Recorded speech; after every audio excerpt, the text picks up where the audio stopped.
Saudara, menyikapi sepinya jual beli konvensional di mal dan pusat perbelanjaan, termasuk pasar Tanah Abang, pemerintah segera menerbitkan aturan yang melarang media sosial menjadi platform jual beli barang online atau e-commerce.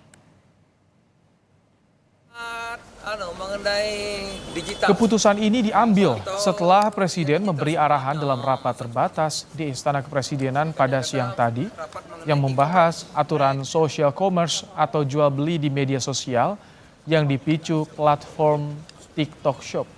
Ratas dihadiri Menteri Perdagangan Zulkifli Hasan, Menkominfo Budi Aristiadi, dan Menteri Koperasi UKM Teten Masdugi hingga Menko Perekonomian Erlangga Hartarto.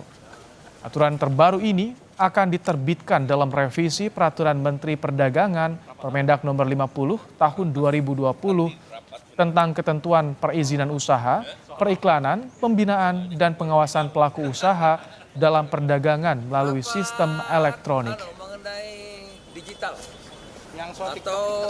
digital. Social commerce itu hanya boleh memfasilitasi promosi barang atau jasa. Promosi barang jasa. Tidak boleh transaksi langsung, bayar langsung, nggak boleh lagi. Dia hanya boleh untuk promosi. Tidak ada sosial media dan ini nggak ada kaitannya. Jadi dia harus dipisah. Sehingga tidak algoritmanya itu ya tidak semua dikuasai. Dan ini mencegah penggunaan data pribadi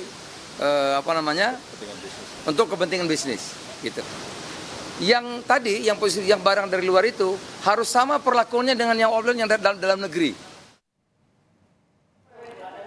Pemerintah mengakui bahwa sepinya perdagangan baik offline maupun online di dalam negeri merupakan bagian dari imbas kencangnya serbuan produk-produk dari luar negeri yang dijual dengan harga murah. Sehingga pemerintah akan mengatur secara tegas arus barang dari luar untuk menciptakan perdagangan yang adil. Ketentuan barang yang dijual secara daring juga wajib memenuhi aturan ketat seperti barang yang dijual secara konvensional.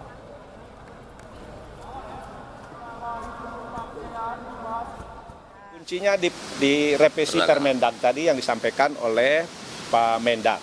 Jadi ada pengaturan mengenai platform, tadi sudah clear arahan Presiden, social commerce harus dipisah dengan e-commerce. Platform nggak boleh jual produknya sendiri.